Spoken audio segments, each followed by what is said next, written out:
Welcome back. I think that we will go ahead and begin. They suggest that you never begin a presentation with an apology, but I'll make an exception. And primarily it's that, unfortunately, you've defaulted to me. Dr. Colm was called away, so she's now asked me to introduce this crew of international speakers that's before you and to frame up our discussions this afternoon. Thank you very much for being here. Thank you to our hosts. It's important to continue this conversation. With that, I have the rare advantage, much like reading or writing one's own obituary, of introducing myself. So with that, my name is Terry Anker. I live in the American Midwest and am primarily in the business of private equity investing in startup companies. Over the last 35 years, we've invested in and formed a number of companies. Presently, there are 13 companies in the portfolio, including a group of newspapers that we began 13 years ago, believing that newspapers and media are a very important part of a good and civil society, and we were concerned about the decline of media in the United States. Also, we have a number of employees who do largely software development work in Ukraine and in Romania, and it is our expectation in the next 10 years we will expand further in Eastern Europe. We also have a company that is a large IBM reseller and services company in the United States, primarily dealing with international intellectual property and information technology security. That said, I will introduce the other gentlemen before they speak, but you'll have the misfortune of hearing my presentation first. I may note incidentally that my interest in markets certainly comes from my experience in business. Although I am trained as a lawyer, I've spent a number of years as a member of the Mont Pelerin Society, which was formed by Hayek from here in Vienna. And that's something that really drew me to these ideas and gave me the understanding, actually about the time that I was serving on the board of 2 public insurance companies in the United States, that people still read these works and are still aggressively thinking about how the world might be ordered. And it gave me an opportunity to redirect some of my attention from my daily responsibilities into reading classic works about markets and about how human society is ordered. With that, let me open my remarks in a more formal way. Since I'm not an academic, nor am I a think tank employee or researcher, I will simply speak from my own experience. And it's my intention today to understand this notion of how the East and the West look at commerce and might imagine the way that we interact with each other. I think it becomes incredibly important as we advance over certainly the next 15 or 20 years. Of note, I've already mentioned that we have a number of employees in Eastern Europe, but we've also done business in China through our companies for the last 20 years. As you might imagine, that has been, we've seen enormous change in the way that we interact with China, even within the last 5 years. That said, my expectations in the presentation today are to be somewhat theoretical in the way that we imagine a market. So when we started our newspapers 13 years ago, we spent a great deal of time before launching imagining what our market might be, how that market might receive us, and why it was that newspaper subscription rates were falling precipitously in the United States, and how we might be competitive in that market. So it's in that frame that I look at the same issue between Eastern approaches and Western approaches to business and culture that I bring my remarks to you today. Let's begin. The West largely operates in this classic liberal tradition, for lack of a better expression. I went to certainly we all have our own definitions of what it might be, and in preparation for these remarks, I went to the web and read another 100 definitions. There's one that jumped out to me, and it came from an organization that I found to be especially interesting. It is a provider of rental school books for students largely in the United States and in North America, but around the world. It is an example of a government not providing those school books, which maybe we could argue that they should, but they do not in the United States. They're required to be rented by parents, and the increase in cost and those rental fees had been so tremendous over the last several years that it spawned a free market response to a government failure. So I found their particular take on classic liberalism to be interesting. They call it a political ideology that values freedom of individuals, including the freedom of religion, speech, press, assembly, and markets, as well as a limited government. I thought that was interesting. They didn't say as well as no government. They didn't say that a limited government is the first priority. They talk about the individual first, which I think is a very important element as we imagine the Western tradition, the notion of an individual compared to the notion of a collective. So as we move on, the next question, of course, I would ask any manager in our company when they were contemplating breaking into a new market, they would tell me that that was the definition of what they believed that market to be, the one that I just read. And then I would suggest, of course, where does that definition come from? How did that tradition come about? I think they would tell me that individuals like David Hume, John Locke, and others from the Age of Enlightenment advanced this notion of natural law, that there is an order of things that precedes our social order, something that comes from God or whatever it is that we might cling to now as a foundational element. Perhaps it's just simply in us. But interestingly enough, that roughly corresponds with Isaac Newton, Nicholas Copernicus, and the scientific revolution, which was making an argument that there's a natural order to things. In addition to the idea that there's a natural order to humans, that there's a natural order to the way that things are. If we were to throw a stone through this window, it would break and fall to the ground, driven by gravity. Something that was a different ideology than we might see somewhere else. So we think about our Western traditions and who that applies to. And so you take a quick count of all of us. You know, many people in the room spend their days counting. And so let me throw out a few numbers. The United States now has roughly 320 million people or so. There are probably another 10 or 15 million that are not accounted for. Europe has about 750 million, slightly less than that. If you're looking at the EU only, that's a half a billion or so.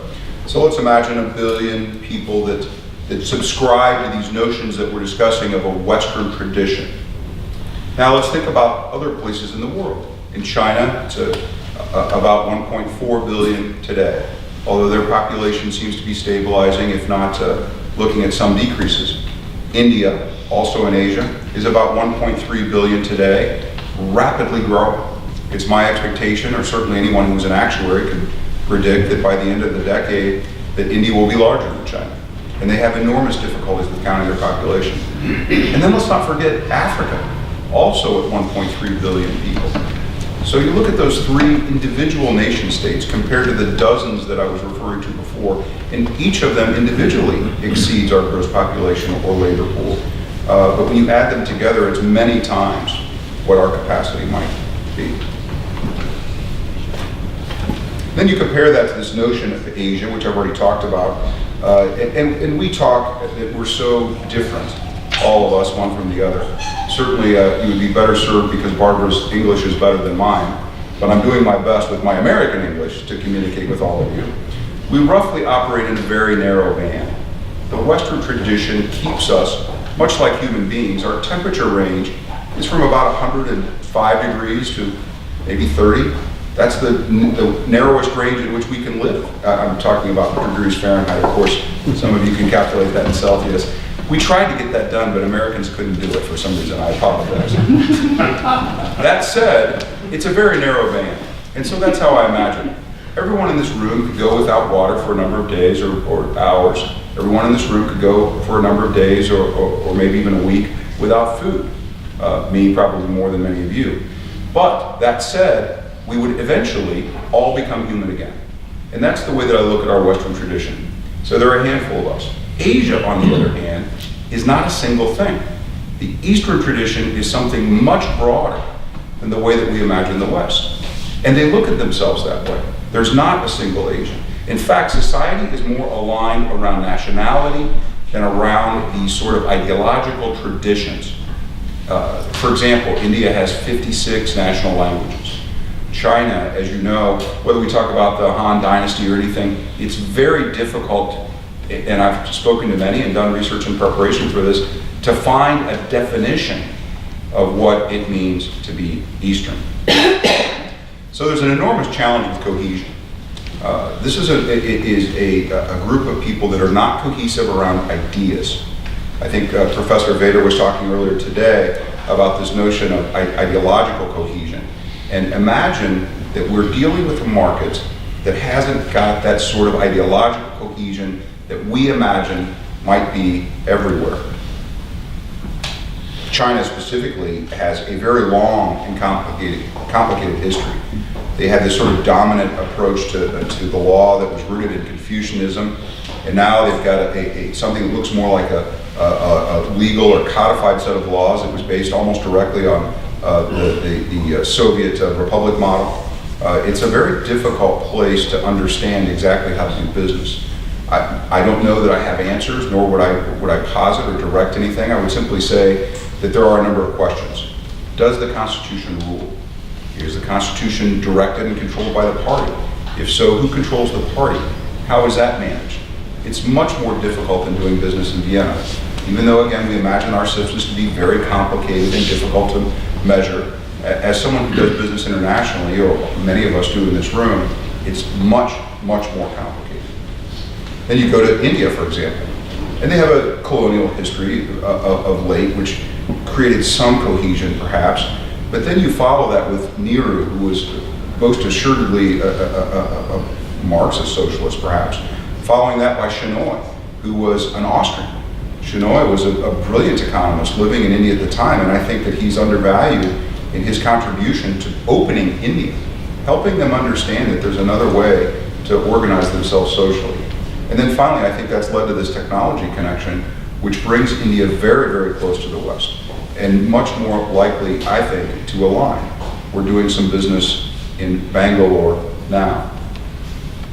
So, you've got a number of different categories. Rule of law, how do we align? The Western tradition dictates rule of law for the reasons that we've already mentioned, largely rooted in the Enlightenment. The rule of law in the East is, let's call it, is yet to be fully determined. I think there will be an era of determination that will seek some stability in the East, but right now, from our business perspective, we're extraordinarily cautious. Personal property is important and valued in the West. Collective ownership is important and valued in the East. Human resources in the West, we look to individuals as leaders, as innovators, as special humans, perhaps. In the East, that kind of leadership is often shown. If you stand up too much, you may draw the attention of people you don't wish to. And then when we talk about natural resources, the West has moved into a period of thoughtfulness about conservation of resources, and in the East, those resources are used as a way to gain advantage. So, it brings to question this notion of China specifically as it exists in Africa or in Eastern Europe. We just spent a few days in Montenegro and Bratislava and other places in the East. And it's interesting to hear from business people specifically about what they see the direct expansion of China in those markets to mean. Political leaders have very different perspectives. And at some point, it strikes me that we've got to find a way to reconcile those two. Is this support, or is there some expectation that's attached to it that isn't directly related to business, but that may be more cultural in nature? One thing that occurs to me and strikes me as most concerning as we expand our businesses into China, is there a possibility of a new Monroe Doctrine? In 1821, President Monroe in the United States essentially proclaimed that the Caribbean and most of South America was within the sphere of American influence. And as such, it would defend that our interests, the United States interests, in that part of the world militarily if required. We could debate the rest of the day whether that was intended to harm Europe whether that was intended to give advantage to Americans or what the reasons were. But the question remains, is this something that could happen in parts of our world today? And if so, when might that happen? Is it conceivable that Africa could become protected by China? Certainly we imagine things like North Korea and South Korea and the South China Sea at threat. One of the things that then I would ask my staff as they're presenting this notion to me of expanding our business interests in China, if there were to be a Monroe Doctrine that could affect our ability to do business there, would the United States, our government, the West in general, be able to protect that? So you look at standing armies, and China's active and reserve armies right now are about the active armies are 3 billion. Excuse me, not 2 billion, of course. Million, thank you. See, it's the English problem. But they have also a reserve of 2.3, so you're looking at 4.6 million people in the military standing right now, ready to go. India, almost 2.1 million, excuse me. Russia, just under 2 million. But when you compare that to all active NATO, it's about 3.5 million. The US active, 1.3 million. Now, if you look at the investments in military and aircraft carriers and other things, the US tops the list today. Generally, these lists shift a bit, but more or less all would indicate the US at the top. But the next 3, Russia, China, India, followed by UK, France, and Germany. It's a very interesting game. If China, or any power for that matter, were to assert a Monroe right over a particular area of the world, would we be in a position to extract our business interests? Would we be in a position to extract our cultural interests? These are the kind of questions that I'm contemplating, and I hope you might be as well. Is China solely growing in economic power, or are they looking to advance a cultural one? If so, does it matter? Is Russia European, or is it Asian? It's difficult to find anyone that says to me, of the people that I've asked, that Russia is 100% of either. When you look at them on the map, it contributes to that quandary. Is Africa Western or Eastern? Or is it something else entirely? And if so, is it something that could be co-opted to become Western or Eastern? Or does that matter? And finally, how does the change in the EU and US influence globally affect this current state of balance? Does it have a military impact? Or is there a capitalist sort of protection? The more that we trade, the less likely we are to have conflict. There's always been trade in Europe, and yet at the same time, there have always been control wars over dominance and dominion and culture. And then finally, I guess, can or should we do anything about it? Well, certainly I could say back to my staff who was presenting the idea that we should expand further in China, yes, we should do something about it. But I'm not entirely sure that I've determined what it is. I do believe that this free market roadshow and this question of Europe at a crossroads begs this kind of a conversation. So I appreciate your indulging me in raising more questions than answers, but it's impossible to move forward without at least contemplating what role the East may take in affecting our culture. With that, I'll move to the next speaker.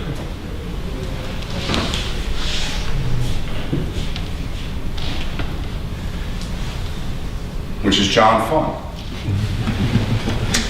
Thank you. John is a national affairs columnist for and an on-air analyst for the Fox News channel.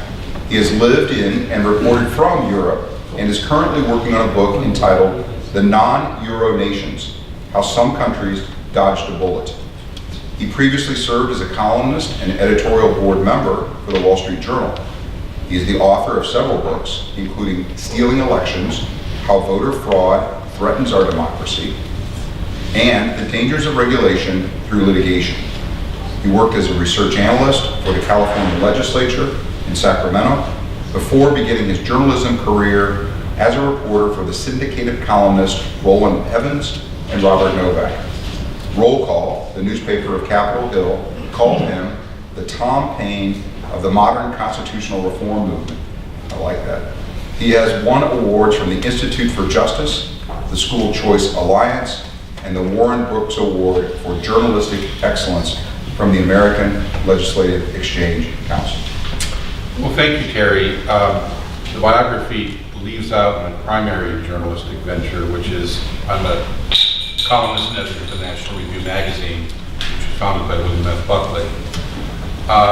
What I'd like to do briefly is discuss the current state of affairs with the European Union, and obviously that includes Britain for now. Divorce lawyers make a lot of money from bad marriages and the splits that are involved.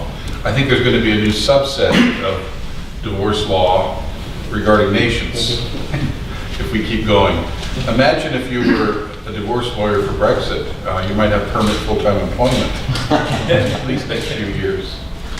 Obviously, Brexit has been delayed now since October 31st.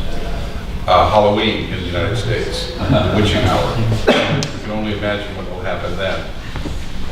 What I'd like to do is go back into history a little bit and explain a little bit of how we've gotten here and why there seems to be such tension between portions of the population in most European countries belonging to the EU and the leaders and their elites. In 1989, I was living in Brussels, working for the Wall Street Journal Europe. I was privileged to see the collapse of communism. I remember that year very vividly. I was one of the few people who had ambivalent feelings about the collapse of the Berlin Wall, because that year I was arrested in 4 communist countries as a journalist, and I was trying to collect them all. And suddenly they all vanished. I remember being in Brussels the first couple of days after the fall of the wall, and of course there was euphoria at the opening from the east, but there was also a sense of now finally we can get on with the European project. Ever closer union is the famous phrase he gave us. And soon after, the attempt to take the European community, which was largely a trade and investment and movement of people bloc, the emphasis soon shifted to political union and ever closer union on many fronts, including monetary, which we saw with the creation of the euro. And that became the European project. Voters were not directly consulted as to this expansion. Obviously, governments elected by the people were, but the voters themselves were not consulted. The first signs of trouble, a democracy deficit gap, began to show up in the early 90s. France, which is one of the linchpins of the European community and is now one of the linchpins of the European Union, France voted 50.5% for the Maastricht Treaty in 1992. In fact, if you add in spoiled ballots, it failed to achieve a majority. Failed to achieve a majority in France. Then you had the second vote as to whether or not Norway should join the European Union. They turned it down for a second time. You had Denmark allowed citizens to vote directly about the euro. They rejected it, which is why the Danish still have their crown. And a pattern started to emerge. Every time the people were allowed to vote directly on the future of Europe, they revolted against their elites and their elected governments, basically saying, not that we're opposed to European integration, but they're moving too quickly, or you're not consulting us. Well, no one paid attention. So, ever closer union came forward. The EU Constitution, the creation of Valéry Giscard d'Estaing, and a whole range of experts came forward, and France and the Netherlands had to vote on them in 2005. They were crushed. The Dutch voted over 63% against the European Constitution, the French 55% against. Now that was a crossroads. We're here to talk about the crossroads of Europe. At that point, you would think that people who were actually interested in democracy and actually interested in the will of the people would have said, maybe we should pause and have further consultations with our voters, because every time we put this to the people, they seem to reject what we're doing. Wrong. That was precisely the opposite of what was decided. They rewrote the European Constitution, calling it the Lisbon Treaty. In fact, Valéry Giscard d'Estaing, the author of the European Constitution, said, "Sacré bleu, it is identical. It is exactly what we did." But they called it something different and pushed it forward. And of course, this time the Dutch and the French did not make the mistake of consulting their voters. They would not repeat that mistake. But one country decided that it was going to have to put the proposition to the people, do you support the Lisbon Treaty? That was Ireland. And although being outspent 20-1, the Irish, by 54% of the vote, said no to the Lisbon Treaty. And the commentary after this was quite remarkable. The Irish were told they simply had not understood the treaty. They were confused by, quote, its technocratic, near incomprehensible language. Well, yes, if you're confused by technocratic, near incomprehensible language, you might vote no. Populist demagogues were blamed. The head of the European Union said it was ridiculous for these plans to be derailed by lies and disinformation. Some claimed that they had been illegitimately registering disgruntlement with their own ruling parties. Their objection was with the parties in Dublin, not the parties in Brussels. Margot Wallström, the Vice President of the European Commission, said, "It is our duty now to understand fully what the Irish people had really been voting against as opposed to what they thought they were voting against." I would have thought that it was obvious. They were handed the Lisbon Treaty and they said no to it. So Neil Kinnock, the former leader of the British Labour Party, said the Irish vote was a triumph of ignorance. Andrew Duff, one of the leaders of the Liberal Party, said the rejectionists in Ireland were, quote, an odd bunch of racists, xenophobes, nationalists, communists, the disappointed centre, and the generally pissed off, unquote. He said it will be impossible now for the European Union to ever again, quote, submit any EU constitution to a mere lottery of uncoordinated national plebiscites and eruptions of sentiment, unquote. Well, the Irish were immediately bribed by several, well, I think it was 30 million euros in the end, and the treaty was put to them again, and they narrowly favored it. And that's when the Lisbon Treaty came into force. That was in 2010. Now, we forget, but Tony Blair in 2005, when he ran for a third term, had put as part of the Labour manifesto in Britain a promise to have a referendum on the European Union, because the Lisbon Treaty had dramatically reformed what Britain had voted for originally back in 1975, when it was the European Community Britain was entering, not the European Union. Well, Blair ignored that referendum request or promise. His successor, Gordon Brown, also ignored it. It went to the 2010 election, and David Cameron, the head of the Conservative Party, said, well, we will promise to have a referendum on the EU. The Labour has broken its promise. We will make a promise and we will keep it. Cameron won. He became Prime Minister and proceeded to try to dodge his way out of the promise. And finally, worried about Nigel Farage and the fanatical UKIP party, he finally reluctantly concluded, after a meeting at a steakhouse in Chicago's O'Hare Airport on the way back from a trade mission to the United States, he reluctantly concluded, yes, we will have a referendum if we win a majority at the next election in 2015. Of course, no one expected. Well, there's an old saying, be careful what you wish for or you may get it. David Cameron won that election, and to everyone's shock, he actually won a majority, which meant he couldn't count on the Liberal Democrats as coalition partners to reject the referendum and prevent it from reaching the people. So Cameron was then in the position of actually having to go to the people and explain what in the world the European Union was. And it was an astonishing campaign. I was in Britain for much of it. And I'll never forget David Cameron at a rally in Birmingham. It's a town hall broadcast on all of the channels, but led by the BBC, in which he got up and he said, you know, this is going to lead to catastrophe if Brexit were to pass. Absolute catastrophe. And He said that we're going to have recession, we're going to have possibly war, and we're going to have great disunion and a rise of xenophobia all over Europe. And so finally someone from the audience stood up and said, "And exactly in what order will these plagues strike us?" And he temporarily forgot his composure, and he actually started laughing on camera because he realized his excessive rhetoric had just became ridiculous. So Brexit won against all expectations. And for the last 2.5 years, we have been fighting over it and what the British people meant. Look, I believe the EU serves many valuable functions. I believe when it comes to reforming the judiciary in many countries, especially the new members in Europe, when it comes to anti-corruption efforts, when it comes to some consumer legislation, it has done a great deal of good. I have questions about the larger, ever closer union project, but I'm not an ardent EU rejectionist. Having said that, the same democratic problems, the same refusal to accept democratic decisions that we've seen regarding the Lisbon Treaty and all of these other countries that I mentioned has reared its head in the Brexit debate in Britain.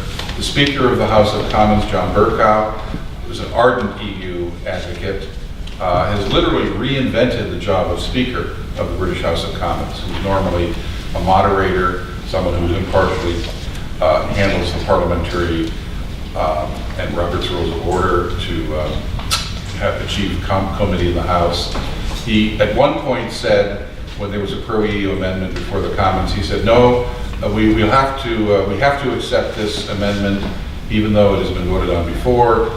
Precedent doesn't matter, because if we always follow precedent, we would never change." And then a few days later, there was an anti-EU amendment, a pro-Brexit amendment, and he said, "Well, according to a precedent that I've discovered from 1604, you cannot put the same exact amendment before the House of Commons in the same session, and therefore." So that is part of the reason why the House of Commons has not been able to come to a decision on any of 8 different proposals as to how to extricate Britain from the European Union or to remain in the European Union. So my conclusion is this. I believe the European Union is sincerely believed in by many people. It is a worthy project in many respects, although not all. But now, what a mess we have gotten ourselves into. Because the people have not been fully consulted, and because their opinions as expressed in national referendums has been consistently ignored and ridiculed, we are now in a position where the gap between the people and the elites in so many of these countries is now so wide, we have less trust, less comity, less coming together, and in fact in some countries more xenophobia, more suspicion of foreigners than we had 10 years ago, when this whole project of expansion under the Lisbon Treaty started. So once again I say, we're at another moment, just as we were after 2005 when the French and the Dutch said no. We're once again at another moment.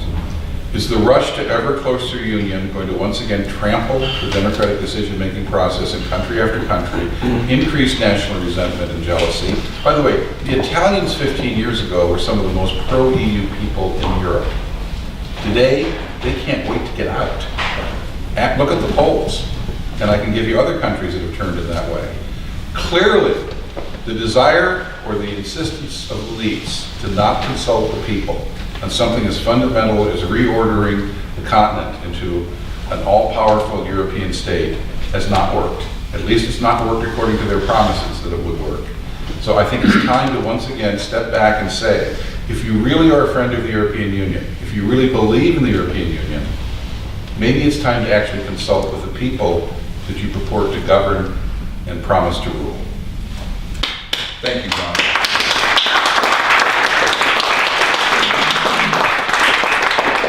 Now we'll hear from Dan Mitchell.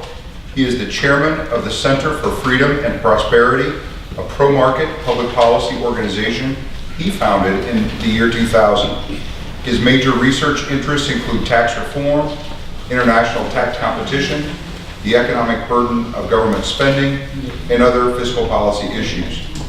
Having also worked at the Heritage Foundation and Cato Institute, he has decades of experience authoring papers, writing editorials, working with the public, with the public policy community and presenting the free market viewpoint to newspaper, television, and radio media.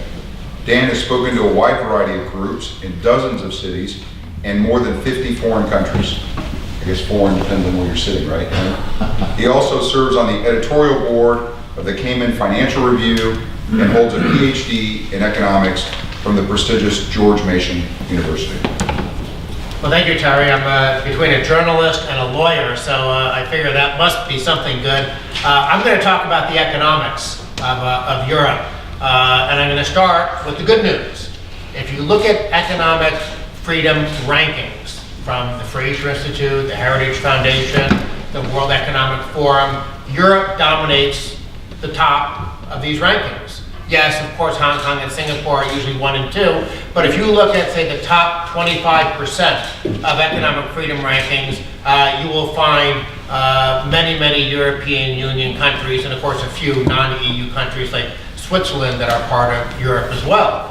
And unsurprisingly, given those results, you'll also find that if you look at world per capita GDP rankings, that European countries once again rank near the top. Now, much of that is because of the history of Europe, the development of the rule of law, which I think is credited to Europe more than any other region in the world, the expansion of trade and commerce, and these are things where the European Union, in effect, took a good tradition and expanded it. And as John said, there are many desirable attributes to the European Union in terms of economics, especially in terms of trade and commerce between European countries. However, I didn't come here just to paint a happy picture. I think there are some very serious problems that face Europe.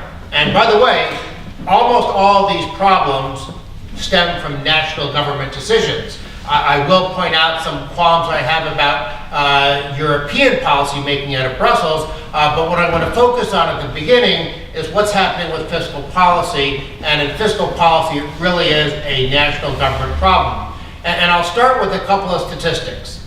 If you go back to, say, 2007, before the economic crisis, and you look at government spending levels in Europe as a share of GDP, and if you look at debt levels as a share of GDP, we then had a crisis. Mostly Southern Europe, but it was definitely, there were tremors felt in almost every country. That crisis theoretically was a wake-up call. What are spending levels today? What are debt levels today? Spending levels are higher and debt levels are much higher. The moment there is another recession, normally economists, we try to be clever enough not to ever make a hard prediction because we're so bad at our forecast that when you make a prediction, we always look foolish. But I'll go ahead and walk out on a limb, as we say in the US. The next time there's a recession, I think Italy has a Greek-style crisis. And by the way, what does that even mean? It simply means when a government reaches the point where international investors, or for that matter, domestic investors, no longer trust that bonds will be repaid. And so it's not that there's a crisis and that the government shuts down or that taxes don't get collected, but in effect it means that you can't continue borrowing on top of all the other borrowing that's been happening. Now, whether that recession affects Spain and Portugal and some of the other countries, I'm not going to even begin to hazard a guess. But given Italy's status right now as a very high debt economy, given the fundamental weakness of the Italian economy, virtually no growth in the entire 21st century, given the shortcomings of the populist government that now rules in Italy, where they seem to think it's okay to increase spending with the right hand and cut taxes with the left hand and not pay any attention to the fact that if there's ever a downturn, and by the way, I should have said this, what happens when there's an economic downturn? There's less income. Less income translates into lower tax receipts, and of course also when there's a downturn, there tends to be pressure on public spending. And that's the kind of environment where I think international investors are suddenly going to look at each other and say, are you buying the next tranche of Italian debt? Are you going to? So I do think that is a crisis, as we say, a ticking time bomb, waiting to explode in Europe. Now, none of that, or presumably less than 1% of that, and I don't even know what that 1% could be blamed on Brussels. That is entirely the fault of Italian politicians, not just today, but of course over the decades, where they continue to create more entitlements, more obligations by the government without any comprehension of how these things can be paid for. Why? Because of a second issue that is also plaguing Europe. And this isn't even the fault of any government, but that's the demographics of Europe. The good news is that we're all living longer. Every bit of new gray hair I see with each passing year, I'm glad we're living longer. But you know what? When you have tax and transfer social insurance systems that are largely predicated on younger workers financing older people's pensions and health care, the fact that we're living longer creates a higher burden. But it's not just that we're living longer, we're also having fewer children. If you look at the fertility rates all throughout Europe, almost no country is at replacement rate of fertility. And so when you combine the fact that many of those countries are actually well under the replacement rate, so you combine fewer children with longer lifespans. I mean, remember the population pyramid? At least that's how we described it in the US, where you have a few old people in your population, then lower on the pyramid you have a big generation of workers, and then an even bigger generation of children under that. Well, what's happened is that population pyramid, when you had that, a modest-sized welfare state was affordable, or mathematically feasible. Maybe someone like me, who's more libertarian or classical liberal, didn't like it, but it was a feasible, practical approach to governance. But as we're living longer, the top of the pyramid going like this, and having fewer children, the bottom of the pyramid going like that, that combined with the high debt levels, the relatively anemic economic performance of many European countries, that's why when that next recession hits, again, I think Italy is by far the big problem, but these problems really go across Europe. Now, some countries have been better than others in terms of partially reforming, setting up pre-funding for, say, pensions and things like that. But Europe as a whole and the European Union as a whole have a very serious problem ahead of them. Now, let me go ahead and say a few words about whether the European Union is helping or hurting. Unfortunately, I think at this stage it is leaning in the direction of hurting the chances of economic reform. Why? Because what Europe needs is more growth. And I think the empirical evidence is fairly convincing that you're not going to get more growth by increasing the fiscal burden of government. And yet, what is the European Union trying to do? Various tax harmonization initiatives, the common consolidated corporate tax base, the new initiative to try to get rid of the unanimity rule on taxes. Why are they trying to get rid of that? They're not trying to get rid of it so that countries have more leeway to cut taxes. They're trying to get rid of it so that there can be pressure to try to stamp out regimes like in Ireland and Luxembourg and elsewhere, where there's pressure on the high tax governments. We better not raise taxes anymore because we'll lose more business to these lower tax competitors inside the European Union, or even because the European Commission thinks it should set rules for the entire world. They're even trying to export these rules elsewhere and to create blacklists and things like that. And I personally fear, and I definitely, this fear is expressed back to me when I speak in different European countries. There are many, many people who worry that ultimately that Brussels would like to get what's called own resources, which is the ability to levy its own taxes to dramatically expand the budget in Brussels. And I warn people, that's the mistake we made in the United States.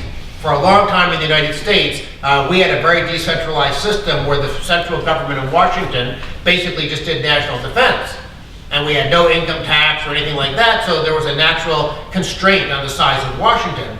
Well, once we got an income tax in 1913, and then our Supreme Court in the 1930s basically dismantled our constitutional protections that limited the size and scope of the central government, then we all of a sudden had all these new bureaucracies and departments and obligations and functions that amassed in Washington. And even though we haven't gone nearly as far down the path toward larger fiscal burdens as Europe has, our fiscal burdens are still enormous compared to what our founders had in mind when they set up our Constitution. But the point is, coming back to what I was saying about the European Union, there's no question if you read the European Union documents, follow what some of these people are saying, they do want a larger budget, they do want the ability to levy European-wide taxes, they do want a transfer union.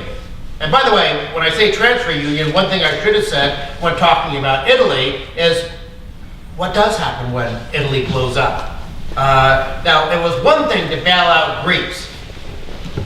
Greece is relatively tiny as a share of GDP, and the Greek debt market was relatively small, very, very small, compared to the Italian debt market, which is the third largest in the world in nominal value. And so when that blows up, does the European Central Bank have the ability to bail that out? I mean, they shouldn't. In theory, there's a no bailout clause in European documents, but that, of course, was ignored when Greece blew up. But when it happens, I don't think the European Central Bank by itself can do it. I don't even know if the IMF can do it, because the IMF, ultimately, it's the backing and the standing of the US government that makes people think, okay, we can trust that if the IMF says we're going to bail everything out, we can stabilize debt markets.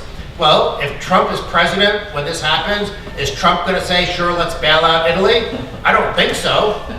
I mean, now, I'll agree with that decision, but I'm sure I'll agree with it for a vastly different reason than Trump will make the decision for. That's the sort of frustration that we have in the United States with this very strange president we have. But I guess let me begin to wrap up, because I see Terry fidgeting over there.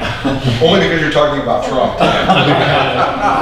By the way, you notice Terry's bad at math? We have this great trick on the road show. We give him a euro coin, he gives us a €5 note back because he thinks they're the same thing. So if you want to make any money after the conclusion, go ahead and do that.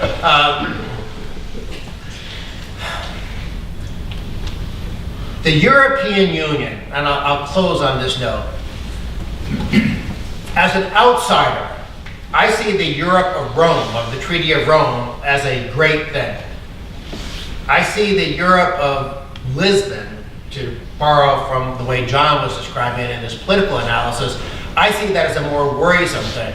I like the fact that the European Union started with the principle of mutual recognition, so that consumers and taxpayers could live, work, shop, do whatever, and they could take advantage of different regimes and different approaches, diversity, let 1,000 flowers bloom, and things like that. And unfortunately, that mutual recognition model that the European Union was created on is now being sort of gradually morphed into this centralized, harmonized, bureaucratized system. And again, there are great concerns about whether or not it's going to lead to things like a transfer union. And I do worry that the looming Italian blow-up might be the predicate. It's going to be the predicate for something big, whether it's the predicate for Europe sort of checking its ambitions and going back to its original mission, or whether that's the predicate for a dramatically expanded that's going to be the question we're all going to follow. So with that, thank you very much. Thank you, Dan.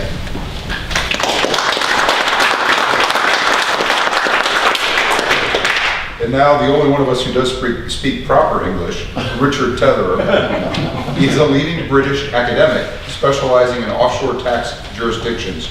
His writings have been published in 3 continents, translated into over 10 foreign languages, and cited in over 20 countries, including being quoted in debates in several national parliaments. His book, The Benefits of Tax Competition, is held in government and university collections around the world. As well as academic work, he also acts as consultant to governmental and industry bodies, gives lectures and conference presentations internationally, and is an accomplished media performer. His tax policy advice has been followed successfully in several jurisdictions. He advised the Jersey Parliament on their biggest tax reforms in 60 years, including the abolition of corporate tax and the introduction of GST. The Tether report for Cayman Finance showed why an income tax was not the solution to the Cayman Islands' financial problems. He was described as providing the intellectual clout to the successful campaign to prevent an inappropriate VAT being introduced to Turks and Caicos Islands. He was one of the experts sent by the European Commission to help the Eastern European countries in their transition to European Union membership and worked with the fledgling Tunisian democracy on tax reform. He is also a chartered accountant, and before becoming an academic, he practiced as a tax advisor, first with Deloitte and then with top 10 city law firm of Denton, Wild, and Sapt.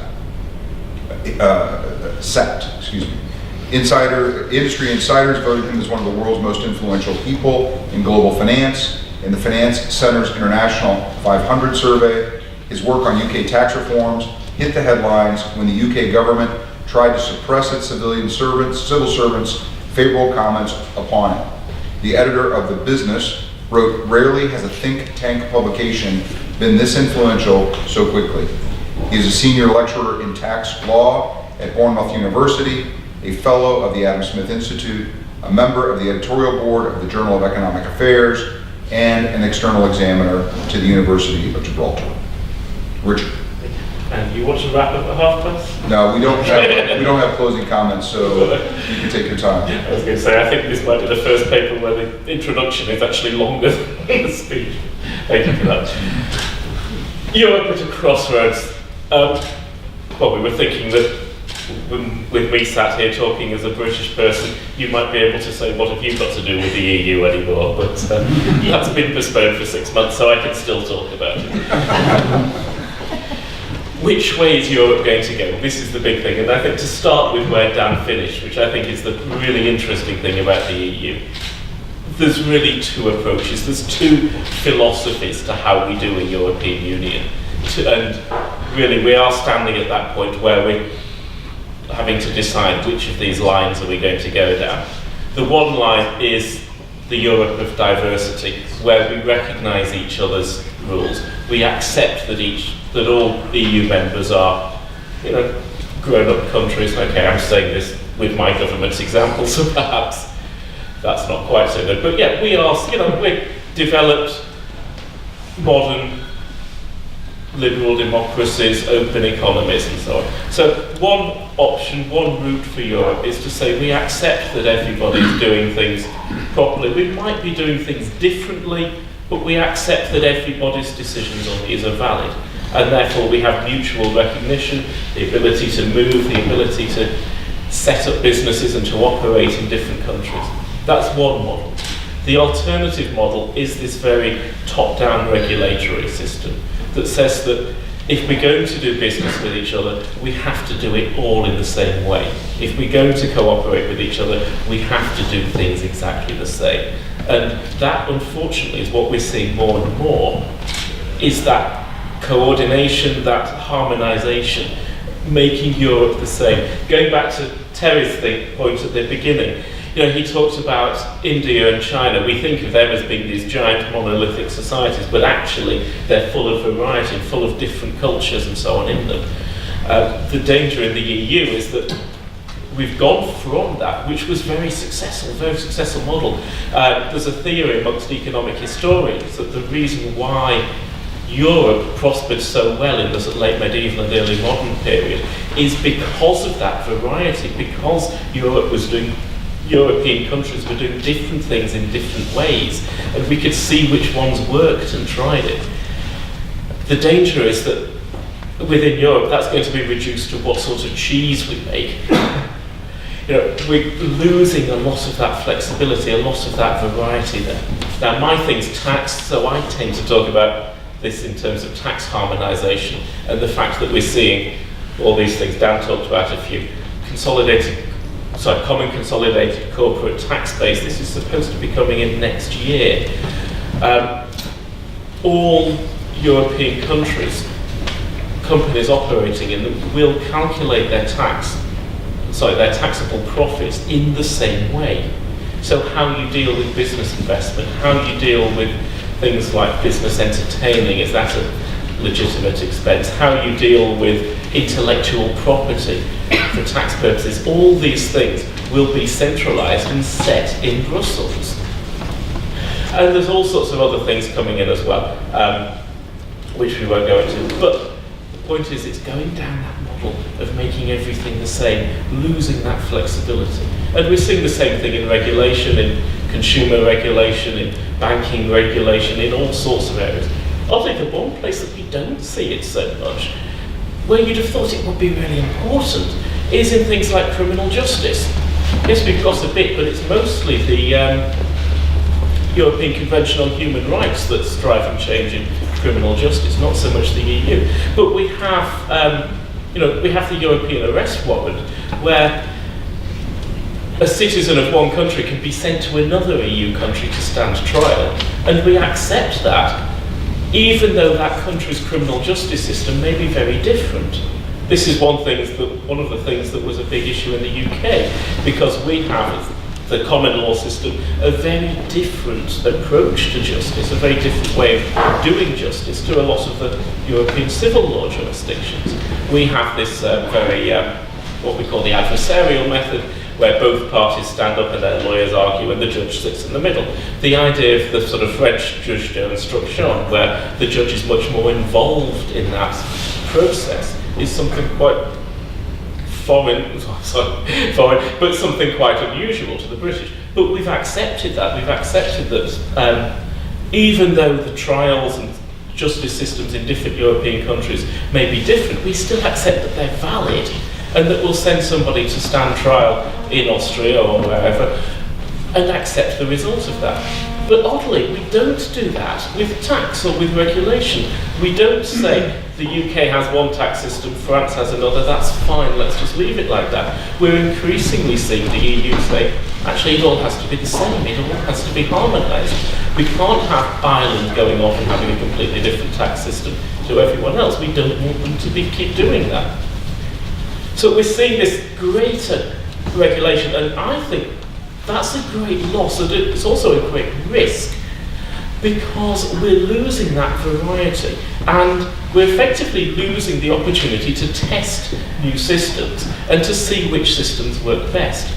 And this isn't just about what your tax rate is. There's all sorts of things about, what your tax mixture is. What, do you tax companies more, or do you tax property more, or do you tax consumption more? All these sorts of questions that it used to be. There were lots of different ways of doing it within Europe, and therefore we could see which one's best. And if we'd had slides, I've got a lovely graph where I look at tax rates across Europe compared to jobs growth, and we look at how different countries perform in different ways. It makes a nice result because there's a cut-off at about 42%. If the government spends less than 42%, you get strong jobs growth, at least 10% over the period that I was looking at. Once they spend more than that, the jobs growth collapses. But there's lots of variety within that. Austria, for example, does a lot better at creating jobs than its overall government spending level would suggest, compared to some other countries. So you're clearly doing something better, or despite those high tax rates, than some other countries are doing.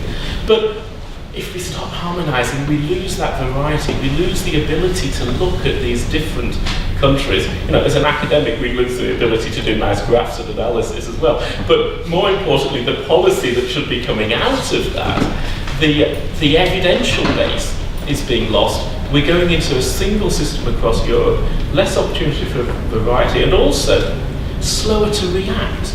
Once we have the corporate tax base, the calculation of taxable profits set across the whole EU, what happens the next time there's a big change in business? It's already 20 years behind the times because it's not taking account of intellectual property in its allocation of profits. Who would have thought that in the 21st century the EU would propose a tax system that ignores one of the biggest drivers of modern business, intellectual property?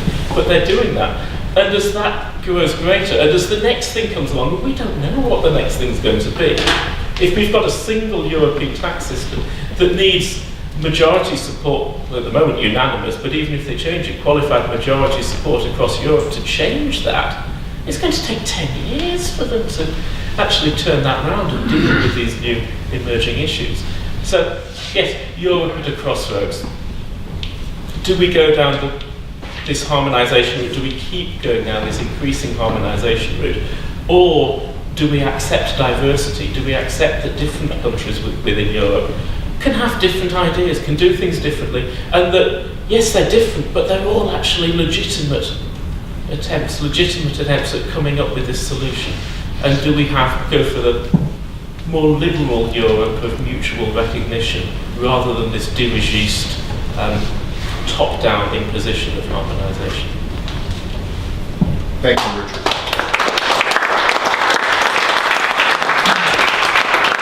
With that, we're very grateful for you for spending your afternoon with us.